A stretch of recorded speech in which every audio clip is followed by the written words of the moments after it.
Hello दोस्तों, नमस्कार। स्वागत है आपका अपने यूट्यूब चैनल नाउ रेलवे में। दोस्तों, जैसा कि आपको पता है कि इस चैनल पर रेलवे विभागीय परीक्षा संबंधित प्रत्येक विभाग का एलडीसी और जीडीसी क्वेश्चन अवेलेबल करवाया जाता है। अगर आप इस चैनल पर नए हैं तो प्लीज़ इस चैनल को लाइक कीजिए, सब्सक्राइब कीजिए और अपने दोस्तों के बीच शेयर कीजिए।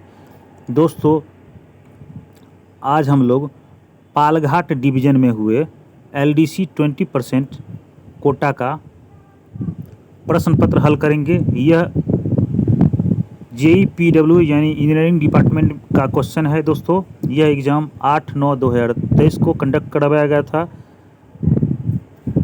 इसमें दोस्तों टोटल नंबर ऑफ 4 क्वेश्चन जो थे वो गलत थे। क्वेश्चन नंबर 54, 55, 68 और 98, 4 प्रश्न इसमें से गलत थे दोस्तों। तो आइए दोस्तों, देरी नहीं करते हुए शुरू करते हैं आज का पहला प्रश्न। पहला प्रश्न है दोस्तों, प्रभारी एसएससी पीवे और जेई एसएससी पीवे सेक्शनल द्वारा यात्री और रनिंग लाइनों पर पॉइंट और क्रॉसिंग का निरीक्षण अनुसूची डैश है। तो इसका सही जवाब जो हो जाएगा दोस्तों, ऑप्शन नंबर ए, रोटेशन पर 3 महीने में एक बार। प्रश्न संख्या 2, असामान्य वर्षा के दौरान गश्त का आयोजन किसके द्वारा किया जाता है? तो इसका सही जवाब हो जाएगा दोस्तों, ऑप्शन नंबर सी, गैंगमेट के द्वारा। प्रश्न संख्या 3, ग्रुप बी मार्गों का मतलब क्या है? तो इसका सही जवाब हो जाएगा दोस्तों, ऑप्शन नंबर डी, 130 किलोमीटर प्रति घंटे तक की गति।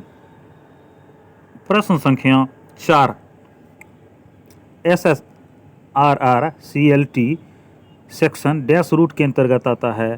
तो इसका सही जवाब हो जाएगा दोस्तों, option number A, B route के अंदर। प्रश्न संख्या 5, 60 किलो रेल का अर्थ क्या है?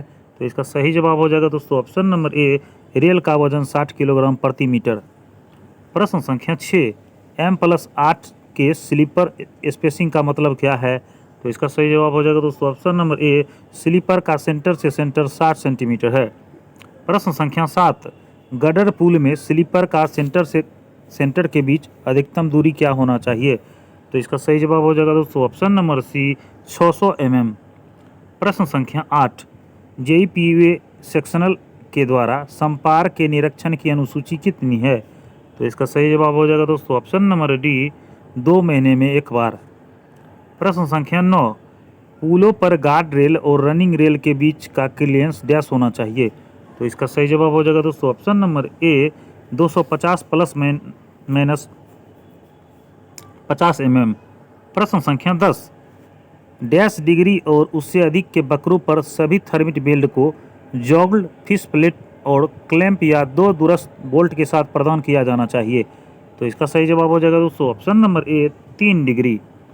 प्रश्न संख्या 11, रेल की पेंटिंग डैश के लिए की जाती है? तो इसका सही जवाब हो जाएगा दोस्तों, ऑप्शन नंबर बी, जंग से बचने के लिए। प्रश्न संख्या 12, क्रीप की अनुमेय मात्रा क्या है? तो इसका सही जवाब हो जाएगा दोस्तों, ऑप्शन नंबर बी, 150 mm। प्रश्न संख्या 13, बीजी पर डैश मीटर से अधिक वेल्डेड रेल की लंबाई समान रूप से LWR के रूप में कार्य करेगी? तो इसका सही जवाब हो जाएगा दोस्तों, ऑप्शन नंबर सी, 250 मीटर। प्रश्न संख्या 14, LWR ट्रैक के लिए आवश्यक न्यूनतम गिट्टी कुशन डैश है? तो इसका सही जवाब हो जाएगा दोस्तों, ऑप्शन नंबर ए, 300 mm। प्रश्न संख्या 15, T28 मशीन का उपयोग किसके लिए किया जाता है? तो इसका सही जवाब हो जाएगा दोस्तों, ऑप्शन नंबर बी, पॉइंट और क्रॉसिंग बिछाने के लिए। प्रश्न संख्या 16, GFN लाइनर का उपयोग डैश क्षेत्र में किया जाता है? तो इसका सही जवाब हो जाएगा दोस्तों, ऑप्शन नंबर ए, ट्रैक सर्किट किया गया। प्रश्न संख्या 17, ग्लूड जोड़ों का उपयोग डैश के स्थान पर किया जाता है? तो इसका सही जवाब हो जाएगा दोस्तों, ऑप्शन नंबर ए, इंसुलेटेड जोड़ के लिए। प्रश्न संख्या 18, उपयोग किया जाने वाला गिट्टी का आकार डैश है? तो इसका सही जवाब हो जाएगा दोस्तों, ऑप्शन नंबर बी, 50 mm। प्रश्न संख्या 19, विभिन्न रेल सेक्शन के जंक्शन पर उपयोग किए जाने वाले SEJ डैश हैं? तो इसका सही जवाब हो जाएगा दोस्तों, ऑप्शन नंबर सी, संयोजन SEJ यानी कॉम्बिनेशन SEJ। प्रश्न संख्या 20, SKV वेल्डिंग के लिए प्रदान किया जाने वाला गैप कितना होता है? तो इसका सही जवाब हो जाएगा दोस्तों, ऑप्शन नंबर बी, 25 ± 1 mm। प्रश्न संख्या 21, यदि LWR ठीक से डिस्ट्रक्टेड नहीं है तो डैश होगा। तो इसका सही जवाब हो जाएगा दोस्तों ऑप्शन नंबर डी, तीनों ही होंगी, यानी रेल में दरार आएगी, बकलिंग होगा और बेल्ट विफलता हो जाएगी। प्रश्न संख्या 22, डैश का पता लगाने के लिए रेल बेल्ट का अल्ट्रासोनिक परीक्षण किया जाता है। तो इसका सही जवाब हो जाएगा दोस्तों ऑप्शन नंबर ए, रेल में कोई आंतरिक दोष है या नहीं, इसी के पता लगाने के लिए बेल्ट का अल्ट्रासोनिक परीक्षण किया जाता है। प्रश्न संख्या 23, गैप सर्वेक्षण किसमें आयोजित किया जाता है। तो इसका सही जवाब हो जाएगा दोस्तों ऑप्शन नंबर सी, SWP में। प्रश्न संख्या 24, डैश का उपयोग करके रेल तापमान मापा जाता है। तो इसका सही जवाब हो जाएगा दोस्तों ऑप्शन नंबर डी, सभी तीनों, यानी कि embedded type thermometer, dial type thermometer और निरंतर पढ़ने का टाइप। प्रश्न संख्या 25, भारत को डैश तापमान क्षेत्रों में विभाजित किया गया है। तो इसका सही जवाब हो जाएगा दोस्तों ऑप्शन नंबर सी, 4 क्षेत्रों में। प्रश्न संख्या 26, डी स्ट्रेसिंग करने के लिए उपयोग किए जाने वाले उपकरण को क्या कहा जाता है। तो इसका सही जवाब हो जाएगा दोस्तों option number C, real tensor.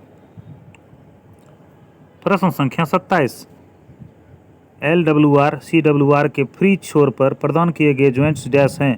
तो इसका सही जवाब हो जाएगा दोस्तों ऑप्शन नंबर डी, स्विच विस्तार ज्वाइंट्स, यानी कि स्विच एक्सपेंशन ज्वाइंट। प्रश्न संख्या 28, LWR ट्रैक में डैश क्रमिक स्लीपरों में एक से अधिक स्लीपर नहीं बदले जाएंगे। तो इसका सही जवाब हो जाएगा दोस्तों ऑप्शन नंबर सी, 30 क्रमिक स्लीपरों में से एक से अधिक स्लीपर नहीं बदले जाएंगे। प्रश्न संख्या 29, SEJ की चिकनाई कम से कम डैश की जानी चाहिए। तो इसका सही जवाब हो जाएगा दोस्तों ऑप्शन नंबर सी, 15 दिनों में एक बार। प्रश्न संख्या 30, वक्र की शुरुआत में दिए गए रेल खंभों का रंग क्या होगा। तो इसका सही जवाब हो जाएगा दोस्तों ऑप्शन नंबर डी, लाल। प्रश्न संख्या 31, वर्साइन को वक्रों पर डैश मीटर के अंतराल पर डैश मीटर कार्ड पर मापा जाता है। तो इसका सही जवाब हो जाएगा दोस्तों ऑप्शन नंबर बी, वर्साइन को वक्रों पर 20 मीटर के अंतराल पर 10 मीटर कार्ड पर मापा जाता है। प्रश्न संख्या 32, आमतौर पर वक्र स्टेशनों को डैश मीटर अंतराल पर चिन्हित किया जाता है। तो इसका सही जवाब हो जाएगा दोस्तों ऑप्शन नंबर बी, 10 मीटर अंतराल पर। प्रश्न संख्या 33, वक्रों में एक रेल को दूसरी रेल की तुलना में कितना उठाया जाता है, उसे क्या कहा जाता है। तो इसका सही जवाब हो जाएगा दोस्तों ऑप्शन नंबर ए, सुपर ऊंचाई, यानी सुपर एवेलेशन। प्रश्न संख्या 34, लूप लाइन पर 30 किलोमीटर प्रति घंटे के लिए आवश्यक गिट्टी कुशन डैश mm है। तो इसका सही जवाब हो जाएगा दोस्तों ऑप्शन नंबर बी, 150 mm। प्रश्न संख्या 35, लूप लाइन पर गति बढ़ाने के लिए आवश्यक न्यूनतम स्लीपर घनत्व डैश नंबर किलोमीटर है। तो इसका सही जवाब हो जाएगा दोस्तों ऑप्शन नंबर ए, 1540 नंबर पर किलोमीटर। प्रश्न संख्या 36, स्विच के टो के बाहर डैश मीटर और क्रॉसिंग के नोज से परे डैश मीटर के बीच पॉइंटों के केंट में कोई बदलाव नहीं होनी चाहिए। तो इसका सही जवाब हो जाएगा दोस्तों ऑप्शन नंबर सी, स्विच के टो के बाहर 20 मीटर और क्रॉसिंग के नोज से परे 20 मीटर के बीच। प्रश्न संख्या 37, PSC लेआउट का नॉमिनल गेज कितना होता है। तो इसका सही जवाब हो जाएगा दोस्तों ऑप्शन नंबर सी, 1673 mm। प्रश्न संख्या 38, चेक रेल के अंत को छोड़कर पॉइंटों और क्रॉसिंगों में check rail clearance dash mm है। तो इसका सही जवाब हो जाएगा दोस्तों ऑप्शन नंबर ए, 41 से 55 mm। प्रश्न संख्या 39, पॉइंट और क्रॉसिंग डैश के बिना बिछाए जाते हैं। तो इसका सही जवाब हो जाएगा दोस्तों ऑप्शन नंबर बी, 20 में से 1। प्रश्न संख्या 40, अग्रणी संरचना बार के शीर्ष और स्टॉक रेल के नीचे के बीच का अंतर डैश mm से डैश mm के बीच होना चाहिए। तो इसका सही जवाब हो जाएगा दोस्तों ऑप्शन नंबर सी, 1.5 mm से 5 mm के बीच। प्रश्न संख्या 41, विंग रेल या क्रॉसिंग की नोज पर अधिकतम अनुमेय ऊर्ध्वाधर घिसना डैश mm होगा। तो इसका सही जवाब हो जाएगा दोस्तों ऑप्शन नंबर ए, 10 mm। प्रश्न संख्या 42, 6 मीटर कॉर्ड पर 3 मीटर के अंतराल पर मापे जाने वाले स्टेशन से स्टेशन बसाइन भिन्नता टर्न आउट और टर्न इन वक्रों पर डैश mm से अधिक नहीं होनी चाहिए। तो इसका सही जवाब हो जाएगा दोस्तों ऑप्शन नंबर बी, 4 mm से अधिक नहीं होना चाहिए। प्रश्न संख्या 43, 100 किलोमीटर प्रति घंटे से अधिक की गति वाले राउट्स पर OMS रिकॉर्डिंग की फ्रीक्वेंसी डैश है। तो इसका सही जवाब हो जाएगा दोस्तों ऑप्शन नंबर ए, महीने में एक बार। प्रश्न संख्या 44, निम्नलिखित में से कौन सा पेंट रेल पेंटिंग के लिए उपयोग किया जाता है? तो इसका सही जवाब हो जाएगा दोस्तों option number C, bituminous black paint. प्रश्न संख्या 45, अस्थायी रेल बंद की लंबाई डैश मीटर से कम नहीं होनी चाहिए जहां गति 100 किलोमीटर प्रति घंटे से अधिक हो। तो इसका सही जवाब हो जाएगा दोस्तों ऑप्शन नंबर सी, 11 मीटर से कम नहीं होनी चाहिए। प्रश्न संख्या 46, रेल फ्रैक्चर के बाद यदि अंतर डैश एमएम से कम है तो रेल बंद किए बिना आपातकालीन मरम्मत के बाद गाड़ियों को प्रतिबंधित गति के साथ अनुमत की जा सकती है। तो इसका सही जवाब हो जाएगा दोस्तों ऑप्शन नंबर डी, 30 एमएम से यदि कम है तो। प्रश्न संख्या 47, डी स्ट्रेसिंग करते समय रोलर्स को हर डैशवां स्लीपर पर रेल के नीचे रखा जाना चाहिए। तो इसका सही जवाब हो जाएगा दोस्तों ऑप्शन नंबर बी, हर 15वां स्लीपर पर रेल के नीचे रखना चाहिए। प्रश्न संख्या 48, रेल फ्रैक्चर और आपातकालीन मरम्मत के बाद पहली गाड़ी के लिए अनुमत गति डैश किलोमीटर प्रति घंटा है। तो इसका सही जवाब हो जाएगा दोस्तों option number B, stop dead और 10 यानी कि 10 किलोमीटर प्रति घंटा। प्रश्न संख्या 49, बोल्ट होल में स्टार ट्रैक विस्तार में देरी करने के लिए डैश किया जाता है। तो इसका सही जवाब हो जाएगा दोस्तों ऑप्शन नंबर सी, चैपरिंग। प्रश्न संख्या 50, इकट्ठे पॉइंटों और क्रॉसिंगों को बिछाने करने के लिए उपयोग की जाने वाली मशीन कौन सी होती है? तो इसका सही जवाब हो जाएगा दोस्तों ऑप्शन नंबर सी, T28। प्रश्न संख्या 51, ERC की over driving under driving dash को प्रभावित करेगी। तो इसका सही जवाब हो जाएगा दोस्तों option number B, toe load. प्रश्न संख्या 52, कंक्रीट स्लीपर फास्टनिंग के नवीकरण का निर्णय निम्नलिखित के माध्यम से किया जाता है। तो इसका सही जवाब हो जाएगा दोस्तों option number C, toe load माप। प्रश्न संख्या 53, ERC के क्षारण को रोकने के लिए डैश किया जाता है। तो इसका सही जवाब हो जाएगा दोस्तों ऑप्शन नंबर बी, चिकनाई। प्रश्न संख्या 54, JEE SSC PWA को गैंग उपकरण की जांच करनी चाहिए कितने दिनों में? तो ये जो क्वेश्चन है ये गलत है दोस्तों। उसके बाद प्रश्न संख्या 55, 130 किलोमीटर प्रति घंटे और उससे अधिक की गति वाले ट्रैक गिट्टी कुशन की डीप स्क्रीनिंग के लिए मानदंड होना चाहिए। ये भी क्वेश्चन दोस्तों गलत है।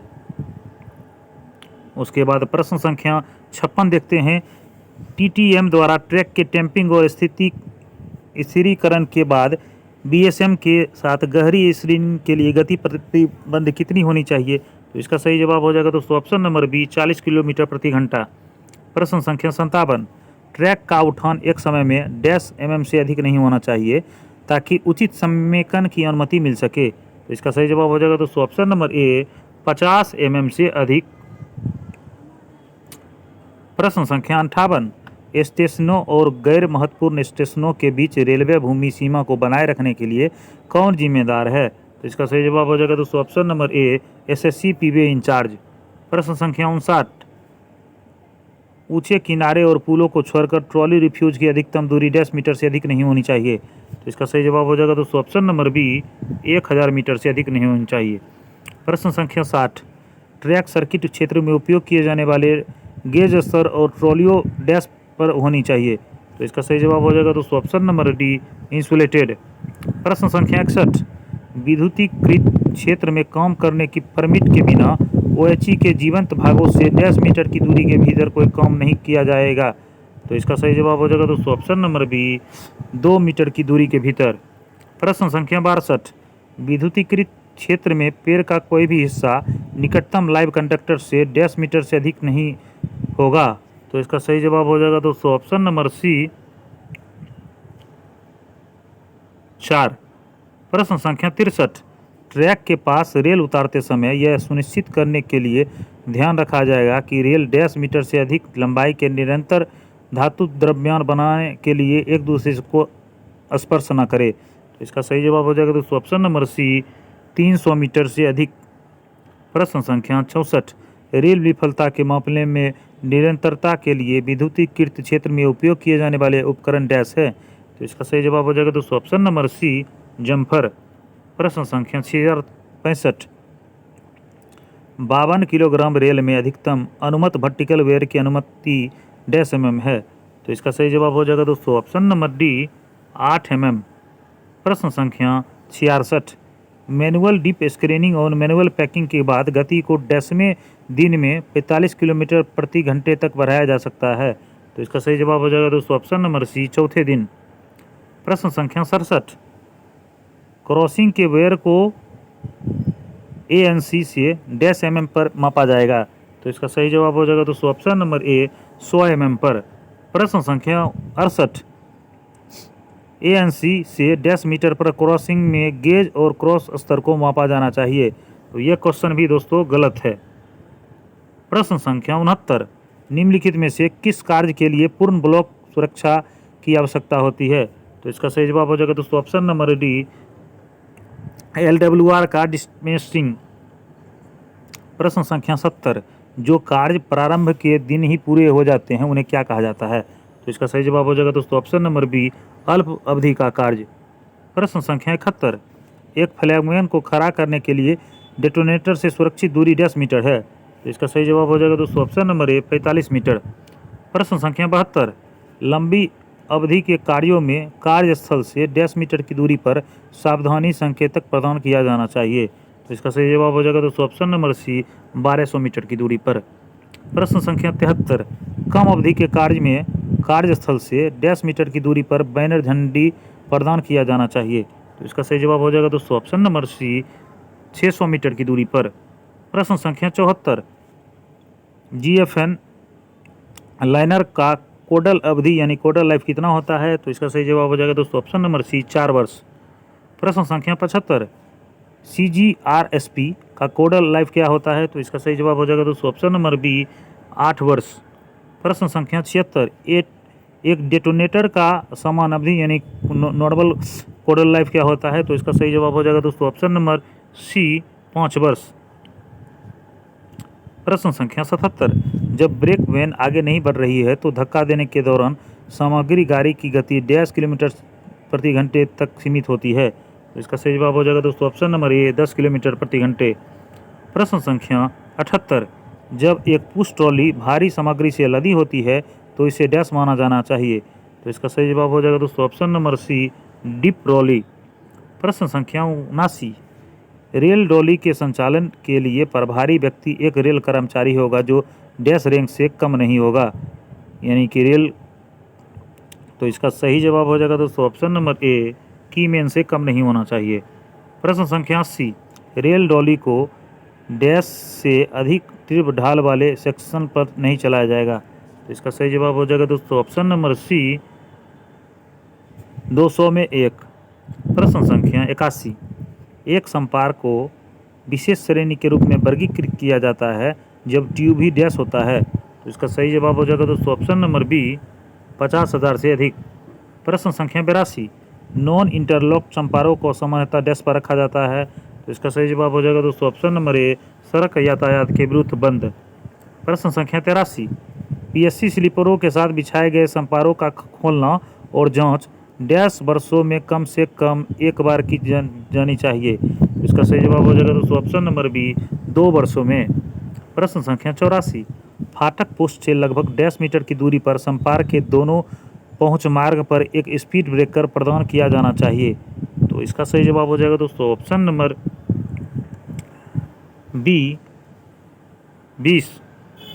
प्रश्न संख्या 85, सभी संपारों पर यातायात की आवधिक गणना प्रत्येक डैश वर्ष में एक बार की जाएगी। तो इसका सही जवाब हो जाएगा दोस्तों ऑप्शन नंबर बी 3 वर्ष में। प्रश्न संख्या 86, गश्ती चार्ट तैयार करते समय एक गश्ती दल की चलने की गति को डैश किलोमीटर प्रति घंटे के रूप में लिया जा सकता है। तो इसका सही जवाब हो जाएगा दोस्तों ऑप्शन नंबर सी 3 किलोमीटर प्रति घंटे। प्रश्न संख्या 87, जब ब्लॉक सेक्शन 10 किलोमीटर से अधिक हो तो प्रत्येक गश्ती बीट की लंबाई सामान्यतः डैश किलोमीटर से अधिक नहीं होगी। तो इसका सही जवाब जो हो जाएगा दोस्तों ऑप्शन नंबर सी 5 किलोमीटर से अधिक नहीं होगी। प्रश्न संख्या 88, जब गश्ती चार्ट में निर्धारित डैश मिनट के भीतर गश्ती दल नहीं आता है तो स्टेशन मास्टर सभी रेल पटरियों पर कॉशन जारी करेंगे। तो इसका सही जवाब हो जाएगा दोस्तों ऑप्शन नंबर बी 15 मिनट के भीतर गश्ती दल नहीं आता है तो। प्रश्न संख्या 89, गर्म मौसम में गश्त तब शुरू की जाएगी जब रेल का तापमान 1540 नंबर किलोमीटर या उससे अधिक स्लीपर घनत्व वाले पीएससी स्लीपर ट्रैक के साथ डैश डिग्री सेंटीग्रेड से ऊपर बढ़ जाएगा। तो इसका सही जवाब हो जाएगा दोस्तों ऑप्शन नंबर सी, TD+25। प्रश्न संख्या 90, डबल लाइन पर LWR अप और डाउन लाइन दोनों पर मौजूद है। अप और डाउन लाइन की डैश किलोमीटर लंबाई के लिए एक गर्म मौसमी गश्ती दल प्रदान किया जाना है। तो इसका सही जवाब हो जाएगा दोस्तों ऑप्शन नंबर ए, 1 किलोमीटर पर। प्रश्न संख्या 91, TMS का फुल फॉर्म क्या होता है? तो इसका सही जवाब हो जाएगा दोस्तों option number B, track maintenance system.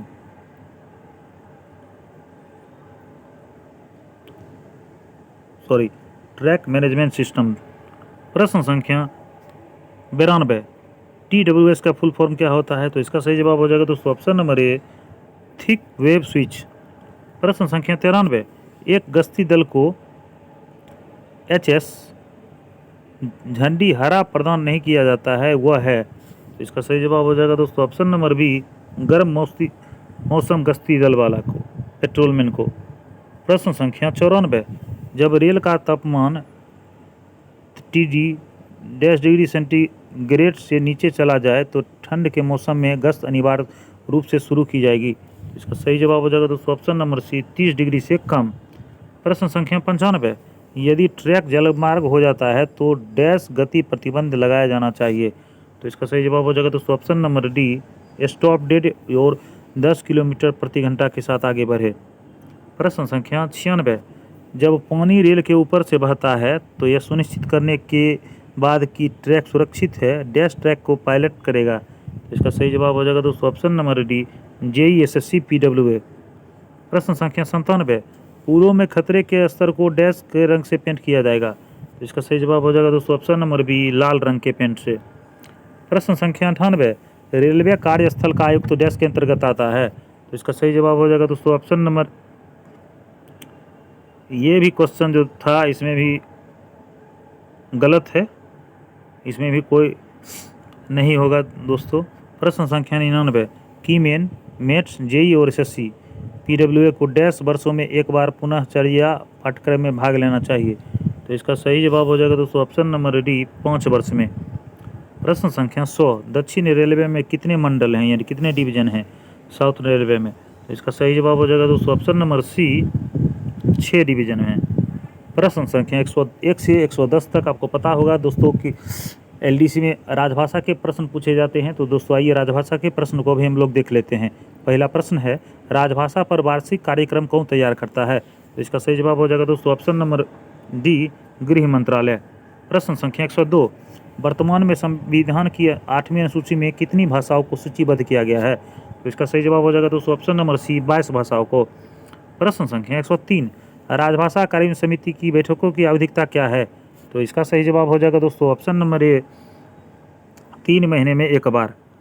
प्रश्न संख्या 104, एक वर्ष में कितनी बार नियमित हिंदी परीक्षा आयोजित की जाती है? तो इसका सही जवाब हो जाएगा दोस्तों ऑप्शन नंबर सी, 2 बार। प्रश्न संख्या 105, किस लिपि में राजभाषा हिंदी लिखी जाती है? तो इसका सही जवाब हो जाएगा दोस्तों ऑप्शन नंबर बी, देवनागरी।